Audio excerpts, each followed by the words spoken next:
rumah ini kalau kita tarik lagi ke pembangunan awal ini sebenarnya dulu adalah rumah milik orang leluhurnya Bung Marta, kakeknya lebih tepatnya, itu tahun 1920-an.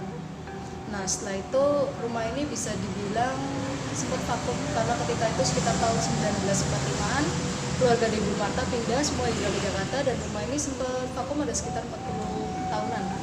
Nah ketika itu sekitar tahun 2010 Bung Marta punya inisiatif untuk membangun rumah ini kembali sehingga jadilah Rumah Marta Tilaar yang kini kita memiliki dua fungsi di sini, satu sebagai museum dan satu lagi sebagai rumah pemberdayaan masyarakat sekitar.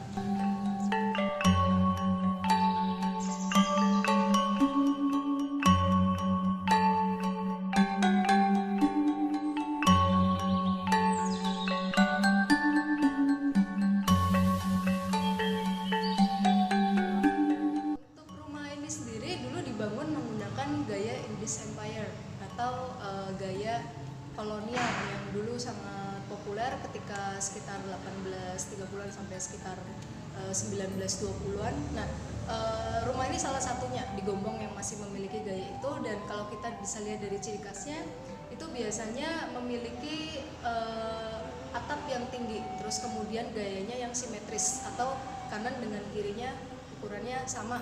Nah, kalau di sebelah kanan ini dulu untuk ruang tamu, sebelah kiri ini dulu untuk meja sembayangan, yang dimana keunikan dari rumah Marta ini sendiri adalah masih adanya gaya peranakan atau gaya Tionghoa di sebelah sana, yang menunjukkan bahwa Bu Marta adalah salah satu keturunan peranakan di Kota Gombong yang masih menggunakan altar sembayangan seperti itu.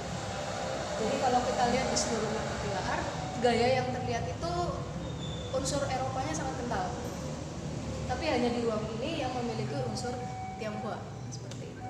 Nah, rumah ini sendiri bisa dikatakan merupakan perpaduan antara tiga budaya, yaitu budaya Eropa, budaya Jawa dengan budaya Tionghoa seperti itu.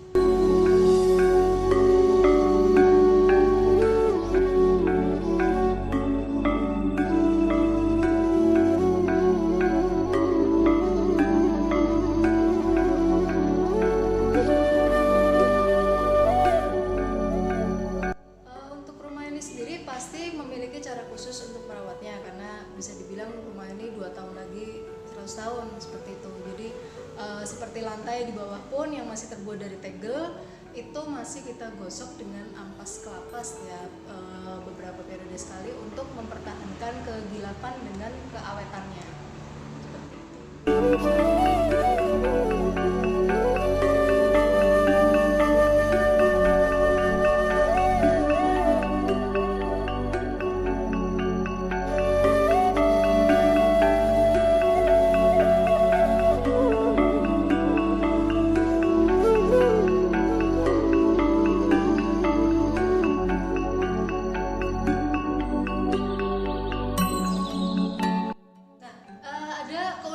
Dari rumah Marta Tilaar dari segi bangunan yang kita bisa lihat dari daun jendelanya, di mana mereka memiliki tiga daun pintu yang memiliki fungsi sendiri-sendiri. Jadi ketika kita lihat di zaman dulu itu kan nggak ada yang namanya AC, nggak ada yang namanya kipas angin seperti itu, dan semua harus dipikirkan secara mendetail sampai ke ruangannya, di mana dengan gaya bangunan yang sangat tinggi, terus kemudian jendelanya juga cukup besar untuk sirkulasi dan cahaya masuk yang cukup banyak seperti itu. Nah, 3 jendela ini memiliki fungsi masing-masing seperti ketika kala itu hujan terus masih siang, yang digunakan biasanya adalah ini. Jadi ketika cuaca dingin tapi kita masih membutuhkan sinar matahari seperti itu. Ketika sudah malam menggunakannya yang depan ini. Jadi udara tetap masuk. Nah, ketika kita sedang pengen rebahan sambil baca buku, cukup menggunakan jendela yang tengah ini. Seperti siang seperti ini yang digunakan adalah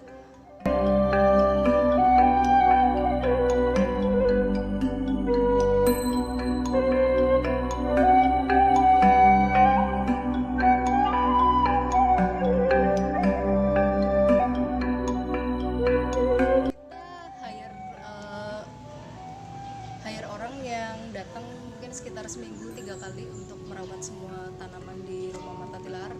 Nah, untuk tanaman-tanaman ini sendiri sebenarnya bukan merupakan tanaman yang sangat istimewa seperti itu dengan penanganan khusus, tapi merupakan tanaman-tanaman yang bisa kita miliki di sekitar rumah kita karena semuanya merupakan tanaman obat seperti mangkokan, daun tapak darah seperti itu kan sebenarnya kita miliki di rumah sekitar kita.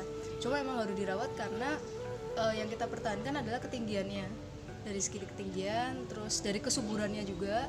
Karena itu secara berkala di sini masih dipupuk dengan menggunakan pupuk kandang seperti itu.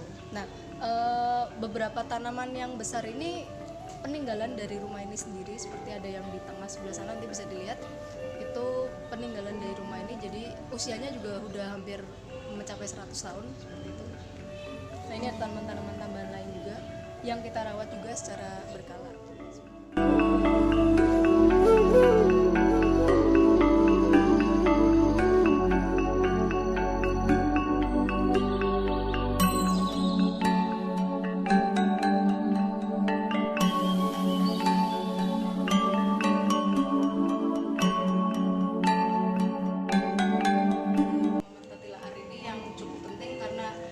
Sangat identik dengan kenangan Bu Marta akan masa kecilnya di Gombong.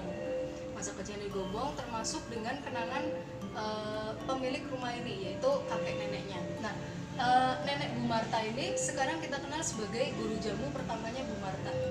Yang beliau ketika Bu Marta masih kecil di Gombong, beliau ini diajarkan jamu oleh neneknya. Yang kita bisa lihat di foto, beliau punya rambut yang sangat panjang hingga menyentuh lantai. Dan ketika hidupnya beliau ini sampai 107 tahun. Jadi dengan pola hidup yang sangat baik, rajin minum jamu herbal seperti itu, yang diturunkan ke Bu Marta Tilaar sampai sekarang masuk ke dalam produk-produknya Ibu Marta yang dalam kemasan, baik itu untuk dikonsumsi atau untuk skincare seperti itu. Nah, jadi neneknya Bu Marta ini pula lah yang saat kecilnya Bu Marta, beliau ini punya pesan, Marta, kalau kamu ambil satu dari alam, kamu harus berhasil memanfaatkannya, kamu harus kembalikan satu lagi ke alam. Jadi istilahnya kalau zaman sekarang adalah regenerasi, yang itu sudah diterapkan Bu Marta sejak pertama kalinya berdirinya dari Sari Ayu itu sendiri.